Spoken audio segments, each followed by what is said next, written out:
ಜನನೆಯ ತನುಜ ಕಂಕಣ ಶಕಟರ ನೆಚ್ಚಿನ ಮೇಯ ಕೃಷ್ಣ ಶರಾವತಿ ತುಂಗ ಕಾವೇರಿಯ ವರದಂಗ.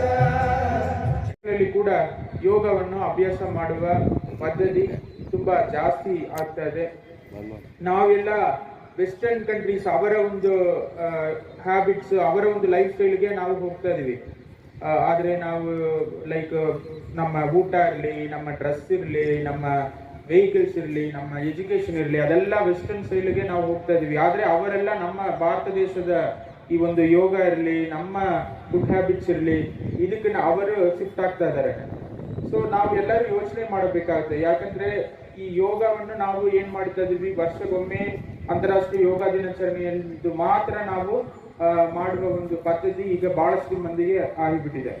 ಆದ್ರೆ ಕೆಲವರು ಮಾತ್ರ ಅವರು ತಮ್ಮ ದೈನಂದಿನ ಕೆಲಸಗಳ ಮಧ್ಯದಲ್ಲಿ ಕೂಡ ಪ್ರತಿದಿನ ಅಭ್ಯಾಸ ಮಾಡುವುದು ಸತತವಾಗಿ ಮುಂದುವರಿತಾ ಇದ್ದಾರೆ. ಸೊ ನಾವು ಎಲ್ಲರೂ ಕೂಡ ಡೈಲಿ ಅಟ್ಲೀಸ್ಟ್ ಒಂದು ಅರ್ಧ ತಾಸಾದ್ರೂ ಈ ಒಂದು ಯೋಗವನ್ನು ನಾವು ಮನೆಯಲ್ಲಿಯೋ ಅಥವಾ ನಮ್ಮ ಶಾಲೆ ಕಾಲೇಜುಗಳಲ್ಲಿಯೋ ನಾವು ಅಭ್ಯಾಸ ಮಾಡಬೇಕಾಗುತ್ತೆ.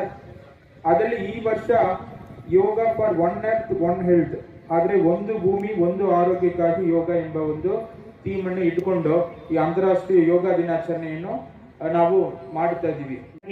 ಈ ನಾಡಿನ ಭವಿಷ್ಯದ ಆಶಾಕಿರಣಗಳ ಮುಖದಲ್ಲಿ ಆತ್ಮವಿಶ್ವಾಸವನ್ನ, ಕಣ್ಣುಗಳಲ್ಲೊಂದು ಹೊಸ ಸಂಚಲನವನ್ನ, ಈ ರಾಷ್ಟ್ರದ ನಾಡಿನ ಬೆಳಕಾಗುವ ನಿಟ್ಟಿನಲ್ಲಿ ಅವರನ್ನು ರೂಪಿಸುವ ಈ ಒಂದು ಪುಣ್ಯ ಕಾರ್ಯಕ್ಕೆ ತಾವೆಲ್ಲ ಸಹಕಾರ ನೀಡಬೇಕು ಅಂತ ಆಶಿಸಿ, ಅನುದಾನಕ್ಕಿಂತ ಹೃದಯವಂತಿಕೆ ಬಹಳ ಮುಖ್ಯ, ಅದ್ದೂರಿತನಕ್ಕಿಂತ ಅರ್ಥಪೂರ್ಣವಾಗಿ ಮಕ್ಕಳನ್ನು ತಲುಪುವುದು ಬಹಳ ಮುಖ್ಯ ಅಂತ ಭಾವಿಸಿಕೊಂಡಿರುವ ನನ್ನ ಆಶಯಕ್ಕೆ ಜಿಲ್ಲಾಡಳಿತ ಮತ್ತು ಸಚಿವರು, ಮುಖ್ಯಮಂತ್ರಿಗಳು ನೀವೆಲ್ಲ ಬೆಂಗಾವಲಾಗಿ ನಿಂತರೆ ನನ್ನ ಅವಧಿಯಲ್ಲಿ ನನ್ನ ಆತ್ಮತೃಪ್ತಿಯಿಂದ ಅತ್ಯಂತ ಸಾರ್ಥಕವಾದ ಕೆಲಸಗಳನ್ನು ಮಾಡೋದರ ಮೂಲಕ ನಿಮ್ಮೆಲ್ಲರ ಪ್ರೀತಿಯ ಋಣವನ್ನು ತೀರಿಸ್ತೇನೆ ಅಂತಕ್ಕಂಥ ಮಾತನ್ನು ಹೇಳಿ, ಮತ್ತೊಮ್ಮೆ ಜಿಲ್ಲಾಧಿಕಾರಿಗಳಿಗೆ, ಜಿಲ್ಲಾಡಳಿತಕ್ಕೆ, ತಮ್ಮೆಲ್ಲರಿಗೂ ನಾನು ತುಂಬು ಹೃದಯದ ಕೃತಜ್ಞತೆಗಳನ್ನು ಸಲ್ಲಿಸಿ, ಮಾನ್ಯ ಜಿಲ್ಲಾ ಉಸ್ತುವಾರಿ ಸಚಿವರು ನಮ್ಮ ನಾಯಕರಾದ ಎಂ ಬಿ ಪಾಟೀಲ್ ಸಾಹೇಬರು ವಿದೇಶಿ ಪ್ರವಾಸದಲ್ಲಿರೋದ್ರಿಂದ ನಮ್ಮೆಲ್ಲ ಜಿಲ್ಲೆಯ ನಾಡಿನ ಜನತೆಗೆ ರಾಷ್ಟ್ರೀಯ ಯೋಗ ದಿನಾಚರಣೆಯ ಶುಭಾಶಯಗಳನ್ನು ತಿಳಿಸಿದ್ದಾರೆ.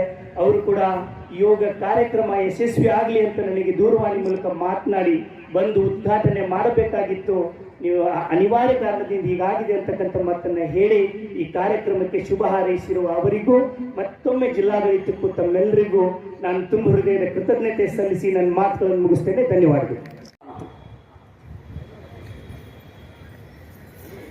ಮುಂದಿನ ಅಭ್ಯಾಸ ವಿಶ್ರಾಂತಿ. ಇದು ಮಂಡಿ ನೋವನ್ನ ನಿವಾರಣೆ. ಬ್ಯಾಲೆನ್ಸ್,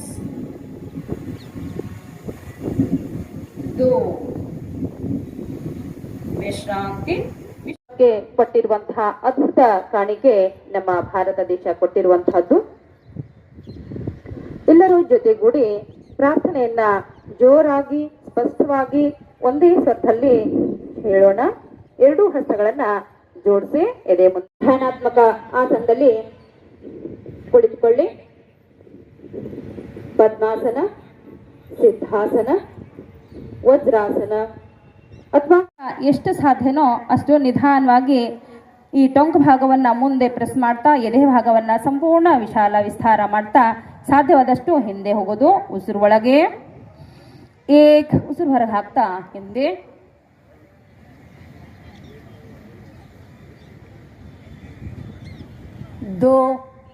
ಉಸಿರು ತೆಗೆದುಕೊಳ್ತಾ ಮೇಲೆ ವಿಶ್ರಾಂತಿ. ಬಲಗೈಯನ್ನ ಹಿಂದೆ ಇಡಿ. ಎಡಗೈಯಿಂದ ಉಸಿರನ್ನ ಉಸಿರು ತೆಗೆದುಕೊಳ್ತಾ ಕೈ ಮೇಲೆ, ಉಸಿರು ಹೊರಗೆ ಹಾಕ್ತಾ ತಮ್ಮ ಬಲಗಾಲಿನ ಕಣಕಾಲನ್ನ ಹಿಡ್ಕೊಳ್ಳಿ. ಪ್ರೆಸ್ ಮಾಡ್ತಾ ದೃಷ್ಟಿ ತಮ್ಮ ಬಲಗಡೆ ಇರಲಿ.